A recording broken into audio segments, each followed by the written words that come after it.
What's going on, guys? Your boy Justcallmedope, and today I'm bringing us a quick video on how to tune your 2016 to 2020 Honda Civic with the 1.5 turbo. So I'm gonna make this video very quick and easy, and at the end I'm going to be showing you guys how to put windows on your 2017 plus MacBook Pro. For the older models, I'm not too sure exactly how to do it. Some of them require having a hard drive or whatever, but for this one's gonna be very simple. It's very easy to do, self-explanatory as well. And if you guys do have any questions, feel free to let me know in the comment section down below. Aside from that, I'm gonna be showing you guys what mods your car can easily be tuned by yourself without requiring a custom tune. By that would be, you know, the intake, the 85, and the intercooler. Anything else, well, also the exhaust, you know, you don't need a tune for that, but anything else you do, obviously an upgraded turbo, obviously a downpipe, front pipe, that would require a custom tune. So I'll be showing you guys how to tune, you know, the intake and the 85 kit, since that's all there is to offer for a tune, without having to pay for a custom tune. My bad, I'm a little like oily, you know. I just finished the workout right now, and I thought about making this video for you guys, so I'm went ahead and just making it right now, you know, just making it on the spot, since I feel like something that, you know, people don't really know, that they could tune their car with a MacBook. So that's pretty much gonna be the main title of the video, so let me go ahead and get to it. So first things first, you're gonna go ahead and plug this in, and it's gonna be right about there. So you see that piece right there, so you're gonna plug that in there. After you plug that in there, you're gonna go ahead and, obviously for the latest, you know, I have a 2019 MacBook Pro. It's not the latest, but, you know, for the newer generation models, you're gonna need a USB-C adapter, like so. And then you're gonna go ahead and plug in the other side of your Honda.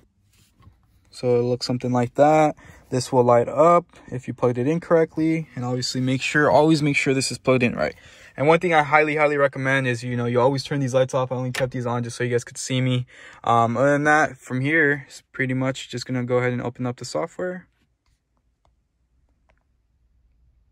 All right, so once you open up the software, it'll show you on the lower left if the Flash Pro is properly being read by your computer. So as you can see, it's a check mark. ECU is X'd out just because the car is not on. So I'm gonna go ahead and turn on the car. I'm not gonna turn it on. I'm not gonna turn on, you know, the gas, the ignition, but just enough so that's on the third accessory mode.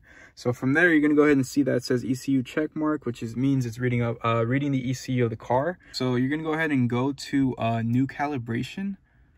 And then you're gonna find the one you prefer to choose. For those of you, for starters, if you have no mods, obviously you could just stick to the ones that don't have any mods on there, which would be, for example, like the +3 PSI or the +6 PSI high octane, you know, something very similar. For me, of course, I'm on the 85, so I'm gonna go ahead and go with the +6 PSI flex fuel.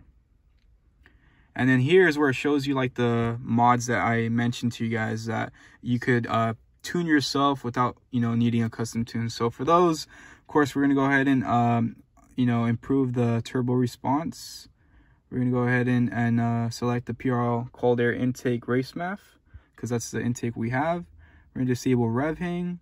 We're going to improve the throttle response, and that's about it. Everything else is pretty much up to you. I don't recommend it, but just for this, I recommend that. So from there, you're going to go ahead and click close. You could close or the X.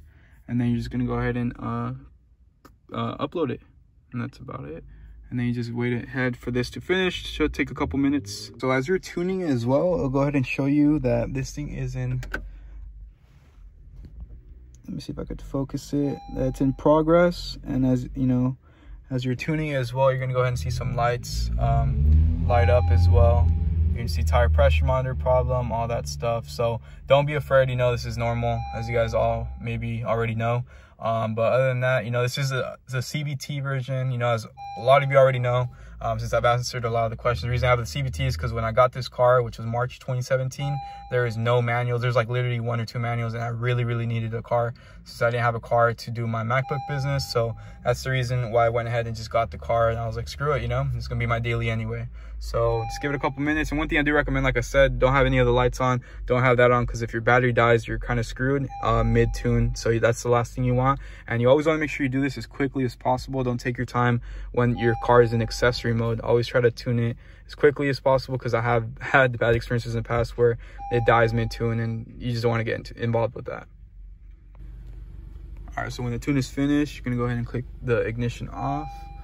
So you have to press it twice, and then it should go away if you did it correctly.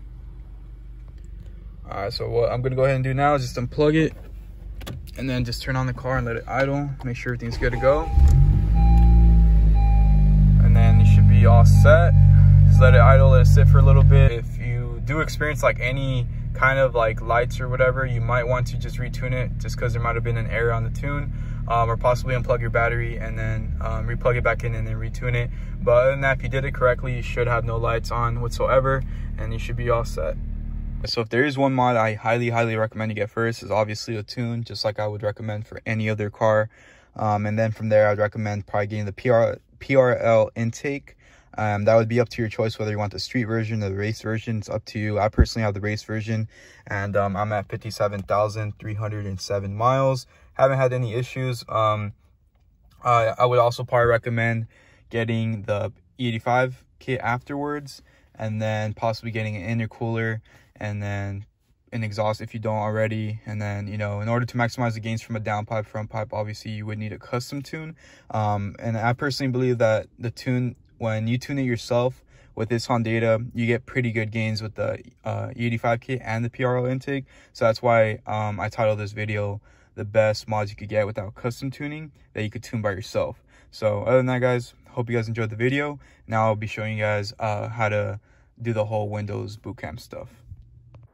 So to go ahead and install Windows 10 on your MacBook Pro is very simple. You're going to go ahead and type Windows 10 ISO file on Google, and that will take you to the Windows website. It's completely legitimate. Apple supports this, and you're just going to type in Windows 10, and then you're just going to confirm, and then you're going to select your language, and then I would recommend getting the 64-bit. And this is completely free, guys. I haven't had any issues or expiration date or whatever, because I mean, you could buy the full product key when it does ask you when you are installing the Windows, but in the end, it's just very simple to download and use, and you're honestly capable of doing pretty much anything as if it was a computer, Windows computer. So you're gonna go ahead and launch Boot Camp Assistant after you download that, and then from here it'll just tell you to put the link of the Windows 10 file, which I'll go ahead and show you right now. Just pull up the file and then you input that.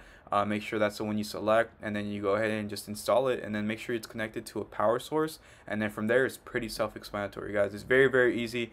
Download the Windows 10 file, launch Boot Camp Assistant, find that file you just downloaded, and then from there it'll just take you to the Windows setup.